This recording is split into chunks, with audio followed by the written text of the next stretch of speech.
السلام علیکم ورحمۃ اللہ وبرکاتہ۔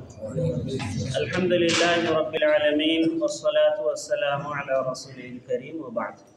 شیطانی وسوسوں سے فوری طور پر دور ہونا اور لوگوں کے درمیان سے، لوگوں کے ذہن سے فوری طور پر اس کو زائل کرنا، یہ بھی ایک بڑا اہم معاملہ ہے۔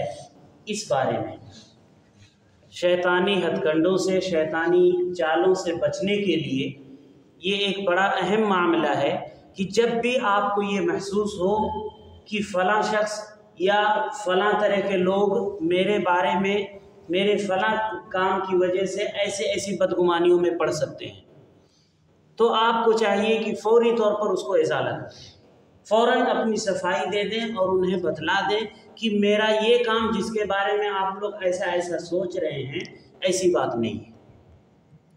اس پر بھی اللہ کے نبی صلی اللہ علیہ وسلم نے دھیان دیا ہے۔ صحیح بخاری اور مسلم کی روایت میں ایک واقعہ ملتا ہے۔ رمضان المبارک کے مہینے میں اللہ کے نبی صلی اللہ علیہ وسلم مسجد میں اعتکاف میں تھے۔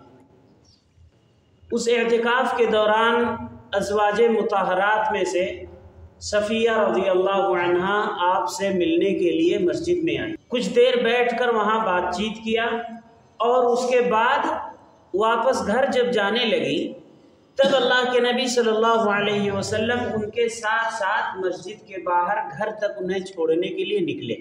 جب ان کے ساتھ باہر نکلے، اتنے میں دیکھا کہ دو انصاری صحابہ کرام اسی راستے سے گزر رہے ہیں، اور جب انہوں نے دیکھا کہ اللہ کے نبی صلی اللہ علیہ وسلم کسی عورت کے ساتھ میں ہیں تو وہ جلدی چلنے لگے کہ ہم یہاں سے جلدی سے ہٹ جائیں تاکہ آپ کو کوئی دقت اس میں محسوس نہ ہو۔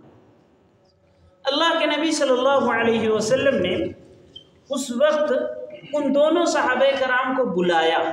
پہلے تو یہ بتلایا کہ یہ میری بیوی صفیہ رضی اللہ عنہا ہے۔ صحابہ کرام نے کہا سبحان اللہ، مطلب یہ کہنا چاہ رہے تھے صحابہ کرام کہ اے اللہ کے نبی صلی اللہ علیہ وسلم، آپ کے بارے میں ہم کسی بدگمانی میں نہیں پڑ سکتے ہیں۔ یقیناً ہمیں یہی امید ہے، یہی یقین ہے کہ آپ کی بیویوں میں سے ہی کوئی آپ کے ساتھ ہوگی۔ ہم آپ کے بارے میں کسی بھی طرح کی کوئی بدگمانی میں نہیں پڑ سکتے۔ اللہ کے نبی صلی اللہ علیہ وسلم نے اس کے بعد کہا کہ ان الشیطان یجری فی الانسان مجری الدم، کہ یقیناً شیطان انسان کے اندر خون کے مانند اس کی رگوں میں دوڑتا ہے۔ اور اس کے بعد کہا وَإِنِّي خَشِيتُ أَن يَقْذِفَ فِي قُلُوبِكُمَا شَرًّا أَوْ قَالَ شَيْئًا۔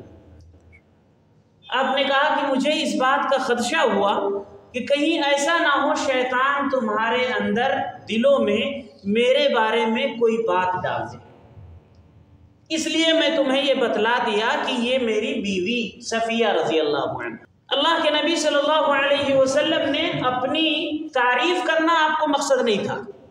آپ کا مقصد کیا تھا؟ آپ نے بتلایا اس حدیث میں کہ مجھے یہ ڈر ہوا کہ کہیں ایسا نہ ہو آپ کے اندر شیطان کوئی وسوسہ ڈال دے، اور یہ خیال آتے ہی فوراً آپ نے اس کو ظاہر کرنے کی کوشش کی اور اس کو تنبیہ کر دیا کہ آپ لوگ کسی بدگمانی میں نہ پڑیں۔ اللہ رب العالمین نے بھی قرآن مجید میں ارشاد فرمایا ہے وَقُلْ لِعِبَادِي يَقُولُوا الَّتِي هِيَ أَحْسَنُ إِنَّ الشَّيْطَانَ يَنزَغُ بَيْنَهُمْ۔ اے نبی صلی اللہ علیہ وسلم، آپ لوگوں سے کہہ دیں کہ لوگ اچھی اور بھلی باتیں ہی بولا کریں، یقیناً شیطان ان کے درمیان کچھ باتیں ڈال دیتا ہے۔ تو انسانوں کو چاہیے کہ وہ کسی کے بارے میں اچھی اور بھلی باتیں ہی بولیں، اچھی اور بھلی باتیں ہی کسی کے بارے میں ذہن میں رکھیں، الا ہے کہ کوئی پختہ ثبوت، آنکھوں دیکھا حال معلوم ہو جائے تو پھر وہ شخص اس کے بارے میں یقین رکھ لے، لیکن اس کے بارے میں بھی وہ عذر ہی تلاشتے پھرے کہ ہو سکتا ہے اس کے پاس ایسا اور ایسا عذر رہا ہو، اسی میں بھلائی ہے۔ تو شیطان انسان کے اندر اس طرح سے سما جاتا ہے، اس طرح سے اندر چلتا ہے کہ گویا وہ خون کے مانند اندر دوڑ رہا ہوتا ہے۔